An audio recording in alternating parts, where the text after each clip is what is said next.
Кутмандуу күнүңүздөр менен эфирде Ден соолукта болуңуз программасы. Саламатсыздарбы, урматтуу телегөрчүлөр. Бүгүн сиздер менен Ден соолукта болуңуз программасында атайын тиш жөнүндө сөз кылып бермекчибиз. Тишти кандай сактоо керек жана эгерде тишти кокусу оорутуп алсак, аны кантип дарылоо керек экендиги тууралуу сөз кылабыз. Ооба, элибизде бекеринен катуудан тиш, жумшактан ич оорубасын десе керек. Бекзат мырза, айтсаңыз, тиштин адамдын жашоосуна тийгизген таасири канчалык? Биз жалпы жонунан билебиз, тамакты чайлап жеш керек экендигин. Бирок андан башка дагы толтура кызматтар бар эмеспи? Тиш негизи адамга бир гана тамак чайнаш үчүн эмес, же болбосо бир сырткы көрүнүш, бир эстетика үчүн эле эмес. Кооздук үчүн эмес. Адамдын ден соолугу үчүн өтө керектүү болгон орган. Ал тиш бузула турган болсо, денеде көптөгөн оорулар пайда болушу мүмкүн. Мисалга ала турган болсок, тиш бузулса алгачкы иммунитет алсырайт. Себеби тиштеги оору адамдын иммунитетин алсыратып, чарчатат дагы, адамдын иммунитети төмөндөп кетет. Кийинки себеби бул ооздун ичинде пайда болгон бактериялар канга өтөт. Андан кийин ал кан тамырды, жүрөктү жабыркатат, ошондой эле бөйрөккө чейин жабыркатып, ал жактагы ооруларды пайда кылат. Жада калса, бөйрөктү иштетпей кургатып да салышы мүмкүн. Ушул бир гана тиштен чыккан көйгөй. Кийинки себептерине келе турган болсок, тиш бул адамдын ичеги карындарындагы оорулардын эң алгачкы себеби. Эгерде тиши аз боло турган болсо, же болбосо тишинде оорулар бар болсо, бундай адамдарда ашказан оорушу мүмкүн, кызыл өңгөчтүн жабыркоосу, ошондой эле ичегилердеги оорулар, жада калса иштин катып калуусу дагы ушул тиштин көйгөйлөрү менен байланыштуу. Бул тиш өзүнчө бир уникалдуу орган. Сыртынан атайын эмаль деген катуу зат каптап турат. Бул катуу зат сөөктөн дагы катуу, бирок бул бузула турган болсо, ал эч качан ордуна кайтарылбайт, кайра жасалбайт. Ошондуктан тишти сактаганга аракет кылыш керек. Ал эми тишти сакташ үчүн дайыма жууп жүрүү керек болот. Эртең менен жана кечинде жууш керек. Кечинде тамактан кийин сөзсүз жууш керек. Себеби уктап жаткан учурда ооздо шилекей аз бөлүнүп чыгат дагы. Мунун натыйжасында ооздун ичинде атайын тишти буза турган Streptococcus mutans өңдөнгөн бактериялар көбөйөт. Ал эми ошол бактериялардын көбөйүүсүн алдын алыш үчүн атайын тишти жатаарда сөзсүз түрдө жууп жатыш керек. Ошондо гана адам тишинин баарын сактап кала алат. Мынакей кыска жана нуска кеңеш болду. Эми келиңиз адисти атайын чакырганбыз, студиябызга чакырып алып, жалпы көрөрмандарыбызга маалымат берели. Студиябызга келип берсеңиз, ал эми мен мейманыбыз менен тааныштыра турган болсом, медицина илимдеринин доктору, стоматолог Калбаев Абибилла Акбураевич. Саламатсызбы? Саламатсыздарбы? Саламатсызбы агай? Саламатсыздар. Жогоруда Бекзат мырза бир аз болсо дагы маалымат бергенге аракет кылды. Албетте угуп отуруп, биздин тиштин ушунчалык маанилүү экендигин ынандык да. Эми ушул тиш боюнча адис катары биз жогоруда Бекзат мырза айткандай 2 маал жууш керек десе, мындай жоң гана кабыл алып коебуз да. Мунун мааниси терең экендигине көңүл бурбайбыз. Албетте, Бекзат мырза жакшы айтып кетти. Тишти 2 жолу жууш керек, эрте, анан кеч. Кээ бир адамдар жасалма тиштерди кийип жүрүшөт. Алар болсо, ар бир тамак жегенден кийин мүмкүнчүлүк бар жерлер болсо, аларды тазалоо керек. Анткени өз тиш ага анча-мынча тамак аш жакшы жабышпай калат. Анткени ал деген жаратылыштан жаралган тиштер. Ал эми жасалма тиштерге тамак аш көбүрөөк жабышып калышы мүмкүн да. Ошондуктан жасалма тиштери бар адамдар тамак жегенден кийин тазалап коюусу бул зарыл нерсе. Мүмкүнчүлүк бар жерде ушундай кылуу керек. Ал эми Бекзат мырза айтып кеткендей, эгер тишти өз убагында ошентип тазалап жүрбөсө, башка кылбаса, тиш жанагы кариес деген оорусуна чалдыгат. Дүйнө жүзүндө, албетте биздин Кыргызстанда жарандардын 90%-тен ашыктары ошол кариес оорунан менен жабыркап келатышат. Көбүнчө балдар. Мисалы үчүн биздин изилдөөлөр менен карап көрсөк, биз ал жактардан ушундай изилдөөлөр жүргүзөбүз. Кыргызстанда айыл жергесинде 1-2-3 мектепти текшерип көргөндө 93%-тен 97%-ке чейин ушу тиш кариес оорунда чалдыккан балдар бар да. Ошондуктан өзүңүздөр байкап атасыздар, тиштерди тазалоо деген бул абдан керектүү нерсе. Жалпы жөнөкөй тил менен айтканда тишке курт түшүптүр деп коебуз да. Кореец бул медицина термини боюнча. Бирок бизде тишме курт түшүптүр дейбиз, билебиз, бирок маани бербейбиз да. Бул жогоруда айткандай баардык ооруларды козгоочулардын катарына кирип калып атпайбы? Анан ошол эле өңүттө кийинки учурда негедир ушул нерсе көп байкалып жүрөт да. Тамак жегенден кийин элдин баары эле тиштерин чукуган. Бул тиш чукуу дагы жөнөкөй көрүнгөнү менен, бирок ошол тишке зыян алып келиши мүмкүнбү? Албетте, тиш чукуган кээ бир адамдарга өнөкөт болуп калды, бирок тиш чукуп тамактын калдыгын тазалоонун өзүнүн эрежеси бар. Мына аптекаларда көрүп жүрөсүздөр, атайын тиштердин ортосуна тазалай турган кичинекей щеточкалар сатылып атат. Пластикадан жасалган тиштердин ортосуна тыгылган тамактарды тазалай турган эмелер болуп атат. Бирок бизде көбүнчө жанагы темир учтуу нерселер менен келсе, ошолор менен тазалап аракеттенип атат, бирок ал деген тиштин эмалин бир аз жабыркатып коюшу мүмкүн. Анан ошол жерге кариес оорусу пайда болуп калышы мүмкүн. Эгерде жанагы аптекалардан сатылган атайын тиштерди тазалай турган ушундай тиш щеткалары, жанагы найза сыяктуу ушундай учтуу немелер болуп атпайбы? Ошолор атайын тиштин эмалине зыян келтирбей турган материалдардан жасалган да, ошолорду колдонуп тиштерди тамактын калдыктарынан тазаласа болот. Агай, сиз көрсөтмө куралдарыңызды көтөрө келген экенсиз да. Бул тиштердин ар биринин өзүнүн кызматы бар экен. Ар бир тиш, мен айтып берейин, ар бир тиш өзүнүн кызматы бар. Мисалы үчүн маңдайкы тиштер булар тамак ашты үзүп алыш үчүн неме кылган, ал эми азуу тиштер болсо аларды майдалап чайноо үчүн айырылган. Көбүнчө мисалы үчүн азуу тиштери жок адамдар ошол азуу тиштердин функциясын маңдайкы тиштерде аткарып калат да. Чайноону дагы тиштеп үзүп алганда да ошолор аткарып калат дагы, анан көбүрөөк күч келип калат аларга. Анан ошол тиштер ошондой чоң жүккө туруштук бере албай кыймылдай баштайт да, анан түшүп калат. Эгер дээрлик баардык тиштер ооз көңдөйүндө болсо, ар бир тиш өзүнүн кызматын аткарат дагы, алар абдан туруктуу турат. Анча-мынча тиштер жоголуп калса, алардын кызматын башка тиштер экиселеп көбүрөөк аткарган үчүн алар акырындап кыймылдап калышы мүмкүн. Ошондуктан жанагындай ортосунда пайда болуп калган бош жер дагы башка тиштер жылып, башка тиштердин арасы да ачылып кетиши мүмкүн да. Албетте, мисалы үчүн ушулардын тиштердин тиш тизмектеринин ушундай касиети бар. Ар бир тиш өзүнүн турактуу жайгашыш үчүн жанындагы эки тиштин ортосунда турат. Эки жакка кетпейт, алдыга же артка. Үстүндө болсо карама каршы турган тиштер бар. Ал эми өз тиштердин өзү жанагы жаак сөгөндө турган жеринде майда микро булчуңдар бар да, ошолордун эсебинен кармалып турат дагы. Төрт жактан ошондой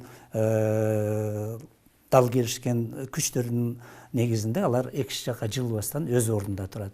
Эгер бир тиш түшүп кала турган болсо, алдыдагы тиш ошол жакка карап кынтай баштайт, ар жактагы тиштер болсо алдыга карап кынтай баштайт.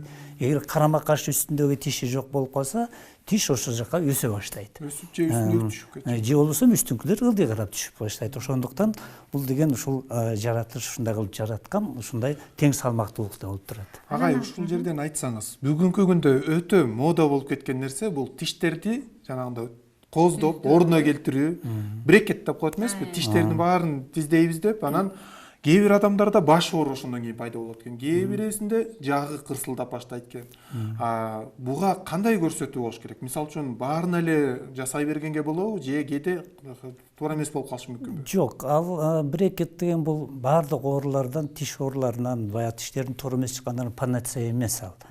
Анын негизги көргөзмөсү болуш керек. Ошо көргөзмө боюнча аны жасаш керек. Эми бул жерден баягы адистердин толук маалыматы жок, же жакшы адистер эместер, алар оң келди кылып туруп ошол брекетти колдонуп коюп атат, ал дагы туура эмес. Мунун өтө так көргөзмө менен жасоо керек. Мисалы үчүн ошол брекетти койгондо брекеттин дагы бир терс жактары да бар, анан өтө жакшы жактары да бар. Мисалы үчүн брекетти жабыштыргандан кийин анын атырабында тамактар тыгылып калышы мүмкүн. Өзүңөр көрүп атпайсыздарбы? Ал бир эле күн эмес, бир канча ай, жылга чейин көпкө чейин жүрүп атпайбы? Ошону дагы жакшы карап, жакшы тазалабай калса, дабыл эле жана кариес оорусу ошол жерде пайда болот. Андан кийин жанагы сиз айтып атпайсызбы? Жак оорусу, анан баш оорусу болуп кырсылдап дегенде, ошондо ошол брекеттерди аны дайыма активдештирүү деген болот. Андан кийин алардын тескерисинче бир аз бошотуп коюу керек.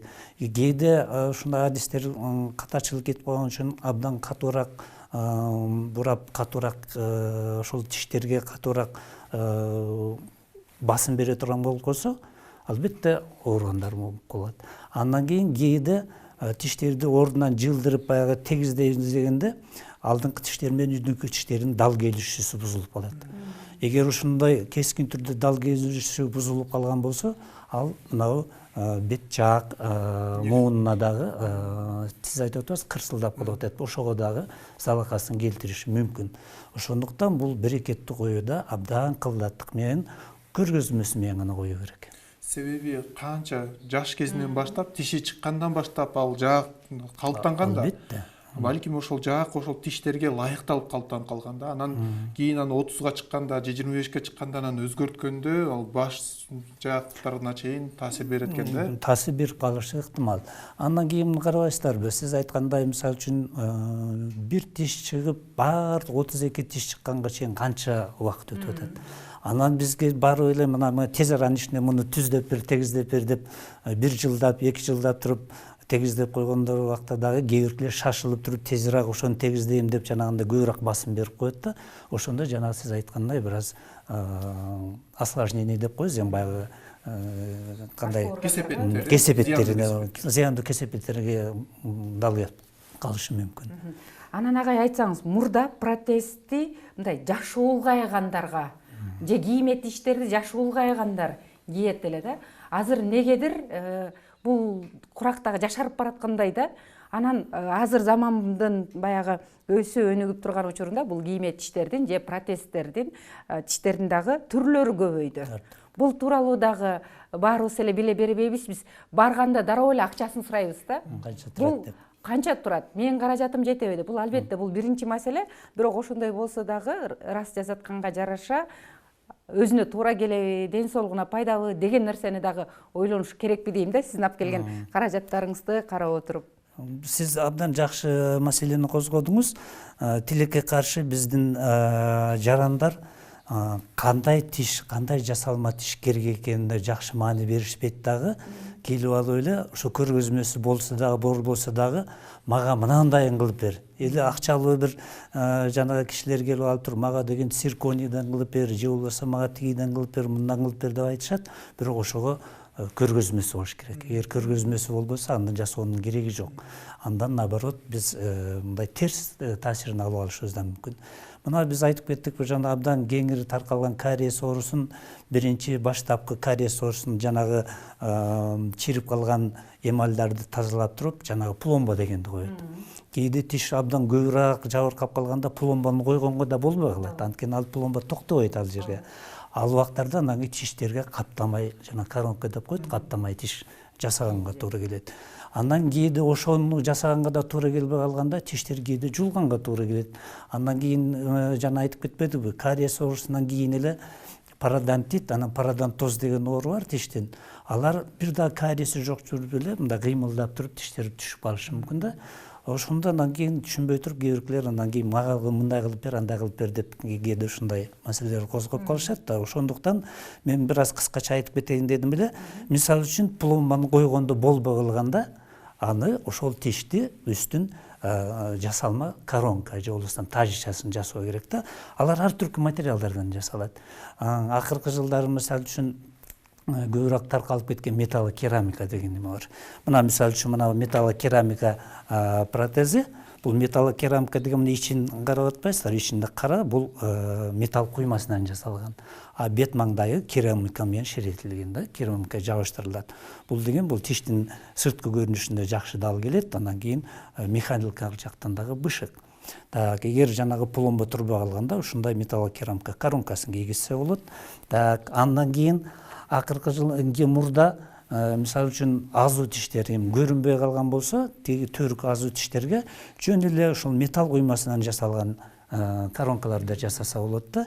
Сүйлөгөндө көрүнбөсө, өтө эле кээ бир адамдарында материалдык мүмкүнчүлүгү жок да, ошондо арзаныраак болот, ушундай немени да жасаса болот. Анан акыркы жылдары сиздер угуп жүрсөңүздөр керек, жана цирконий коронкалар деп айтылып калды. Мынабы цирконийден жасалган көпүрө сымал протез. Бул цирконий деген абдан заманбап материал азыр. Бунун абдан организм үчүн эч кандай залакаты жок да. Организмде бар жок экени билинбейт. Ушунчалык био толерантный материал да, бул биоинертный деп коет, эч кандай организмге зыян келтирбейт. Анан сырткы көрүнүшү боюнча өз тиштерин эч айырмалантпай жасаса болот муну.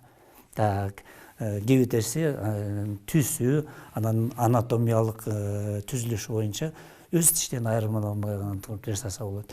Бул азырынча ушундай тиштер жасалып атат. Албетте мунун технологиясы бир аз татаалыраак, анан кымбатыраак. Бул эми жанагы бирден же экиден тиш жок убагында мына көпүрө сымал протездер жасайбыз да, мисалы үчүн бир тиши жок болсо, мына эки металл куймасынан жасалган көпүрө сымал тиш, анткени эки жандагы тишке коронкалар капталат да, тиши жок жерге мындай ортосунда көпүрө сымал мындай тиш жасалат. Агай, ушул жерден суроо. Көпчүлүк адамда ушу көйгөйдө жалгыз тиши жок, жанындагы эки тишти сыртын өгөлөтүп, анан көпүрө сымалды салдыргысы келбейт. Ушундан башка дагы жолдору барбы? Bundan башка жолу бар. Азыр ошол жөнүндө дагы айтып кетебиз. Ал жөнүндө мына имплантация деп коебуз. Ал жөнүндө мен кийинчерээк токтолуп кетейин. Азыр мына тиш протездердин түрлөрү боюнча айтып коеюн да, анан ошого кайрылайлы. Мисалы үчүн сиз абдан туура белгиледиңиз. Мисалы үчүн бир тиш көпүрө сымал протез жасоо үчүн эки тишти биз жонуп атпайбызбы, өгөлүп атабыз да, анан жасап атабыз да, бузуп атабыз. Алар эми кандайлык жакшы жасасак дагы ушул көпүрө сымал протездердин орто эсеп менен бир 10 жылдан 15 жылга чейин эле чыдайт. Анын баары кийин которуу керек. Биз эми жанагы тиштерди, таза тиштерди жонуп койдук да. Ал деген бул жагынан бул кемчилиги. Андан кийин кээде көбүрөөк тиштери жок болуп калат да. Көпүрө сымал тишти жасаганга туура келбей калат. Мисалы үчүн ооз көңдөйдө бир жаакта болгондо 4 же 5 тиш калып калды. Ал убакта жарым-жартылай алып салма протез деп коет, мына рекиндей протездер жасалат. Бул протездер эми значит мына таңдайды, үстүнкү жаак болсо таңдайды дагы жабат кээ бир жерлерин, анан кийин тиши жок жерлерде мындай тиштер болот. Мындай турган жерлерде бул жерге жанагы өз тиштери бар да, ошондой. Мындай тиштер жасалма мындай протездер көбүнчө полимер материалдарынан жасалат. Акыркы жылдары сиздер угуп жүрөсүздөр, гелевый протез кылып бериңиз деп коет. Ал деген түптүгү менен ал туура эмес, гел дегенден аны өзүңөр билип жүрөсүңөр да, жанагы кыргызча килкилдек. Андан кантип тиш жасаса болот? Ал болбойт. Буну атайын термопласт, ийкемдүү термопласттардан жасалат. Мына мисалы үчүн мындай болуп атпайбы, бир аз ийкемдүү болуп атат да, сынып кетпейт. Мунун жакшы жери бул сынып калбайт. Ал эми ушундай эле немени жанагы акрил полимеринен жасалат да, ал буга караганда мортураак. Аны мындай кылганда сынып кетет. Анан бул акыркы жылдары ушундай термопласттардан жасалган протездер көбүрөөк колдонулуп атат. Анткени бул деген карабайсызбы, сынбайт да, ийкемдүү болот. Дагы доголуу протездер деп коет. Же болбосо бигүлнү протез деп коет да. Бул деген көрдүңөрбү, ичинде мына металл куймасынан жасалган эме. Мунун бир жакшы жери мындай калыңдыгы буга караганда 2 эсе жука. Анан кийин ооз көңдөйүндө буга канчалык жука болсо тезирээк көнөт адам деген. Бул жетишпеген жагы эми темир болуп көрүнүп атпайбы? Ошондуктан муну биз комбинация кылып, көрүнө турган жагында мындай ак тиштерди коюп, ал эми көрүнбөй турган жеринде мындай калың пластинка кылбастан мындай жука темирден туга алабыз. Кандай отурат? Адамда кускусу келтирип, мындай тоскоолуп жаратпайбы? Тескерисинче карабайсызбы? Муну канчалык чоң болуп атат, а бул деген канчалык кичине болуп атат. Анан жука. Бул бул темир да бирок. Темир болгону менен бул абдан ыңгайлуу. Буга тез көнөт. Анткени жука. абдан жакшы тыгыз отурулат. Демек буга караганда бул кымбат. Бул кымбат. Мунун технологиясы дагы бир аз татаалыраак, бирок ушундай немелерди жасалсак, бул протездин бир жакшы жагы, мына карап айтасыңар, мындай кармай турган немелер Кармагычтары бар экен, тиштерге карматып. Тиштерге карматылат дагы, өгөлөнбөйт тиштер, анан кийин ошол тиштерди баягындай кыймылдап кеткенден да сактайт да. Ошол үчүн бул доголуу бүйгилни протез деп коет. Шиналай турган ушундай бүйгилдик протездер жана кыймылдаган тиштердин үстүнө кийгизсе, алар көпкө тиштерди сактап калат. Анан көбүнчө ушул үстүңкү жакка кийиле турган кийме тиштердичи таңдай жабыкканын көргөзүп атпайсызбы? Ушунсун көп адамдар кийбей коет экен да. Себеби ал таңдай кытыштыра берет экен, көнө албайт экен. Бул болсо ал таңдай ачык болот. Таңдай ачык болот да, ошон үчүн бул оңой да көнөт. Анан кийин жука тилге мындай тоскоолдук келтирбейт, ыңгайлуу да. Андан кийин айтсак, кээ бир адамдардын бир да тиши жок, акыркы мына доголуу протездерди акыркы бир 10 жыл, 15 жылда чыгып калды. Термопласттын дагы бир түрү, мындай темир эмес, мындай көрдүңөрбү? Мындай немеден доголуу протездер жасалып калды. Бул дагы жука, бирок тигиндей темир эмес. Бирок ошонун функциясын толугу менен аткарат булар деле. Бир аз ийкемдүү болот, сынбайт. Анан мындай тиштин кебетесине окшотуп дагы булар неме болот да, сырткы көрүнүшү. Азыр көбүнчө ушул доголуу мындай металл куймаларынан жасалган протездерди ушулар толугу менен толуктап алмашып атат да. Андан кийин эми бир дагы тиши жок болгон убактар бар, ошону мындай толук алып салма протез деп коебуз. Көрдүңүздөрбү, бул кишинин мисалы үчүн бир да тиши жок. Анда ушундай толук алып салма протездер жасалат.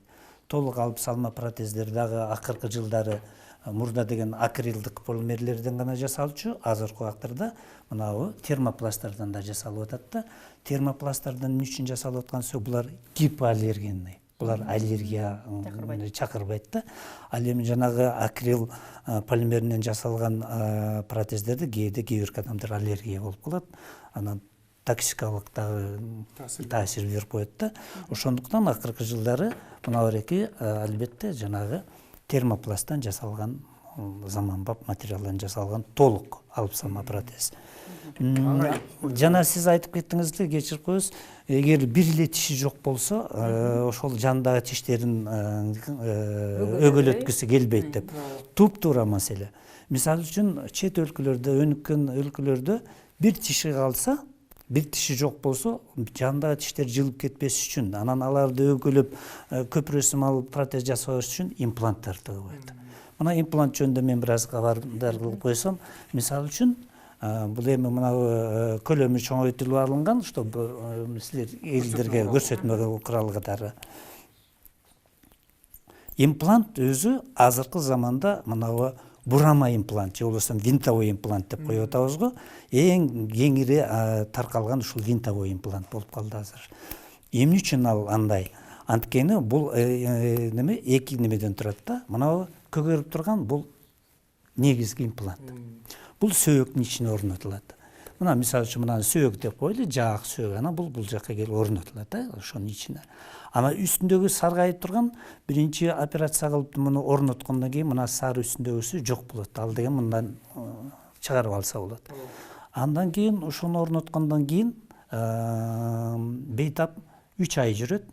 3 ай жүргөндө анткени ошол сөөктүн ичинде жанагы сөөк клеткалары ушунун ичинде өсүп кирет. Буну остеоинтеграция процесси деп коет. Ушунун сөөктөр ошонун ичине өсүп кирип, бул деген абдан катып калат да жаактын ичинде. Буга где-то 3 ай убакыт керек болот. Андан кийин мунун үстүнө муну рекин орнотобуз дагы, ушунун үстүнө мындай жасалма тиш жасалат да, келтирип ушунун үстүнө мындай орнотулат. Муну орноткондон кийин мына жерде дагы бир кызыктуу нерсеси, мына орноткондо мисалы үчүн муну жана цемент менен орнотот да, клей деп коебуз, кыргыздарча клей деп аташат, аны цемент десе болот. Цемент менен да катырса болот, андан кийин бурама менен да катырса болот. Мына болсо как раз бурама менен ката турган. Мына рекине бул жерге орнотот дагы, мунун үстүнө алып кетет дагы, мына үстүндө көрүп атпайсыңбы, тешиги турат да. Ошол тешиги аркылуу мына рек менен барып туруп эле бурап катырып коет. Буга цемент жана клейдин кереги жок. Чоң рахмат. Абдан сонун жакшы маалыматтар болду. Көрүүчүлөргө дагы жеткиликтүү болду деген ниеттебиз. Сизге ыраазычылык билдиребиз, бар болуңуз. Тишиңиздерди дайыма сактаганга аракет кылыңыздар. Күнүнө жок дегенде 2 жолу жуушуңуздар керек. Ар бир тамактан кийин сөзсүз түрдө чайкашыңыздар керек. Тазалык ден соолуктун булагы дейт. Андыктан тазалыкты сактайлы, ден соолукка көңүл буралы. Кийинки эфирден жолугушканча саламатта болуңуздар.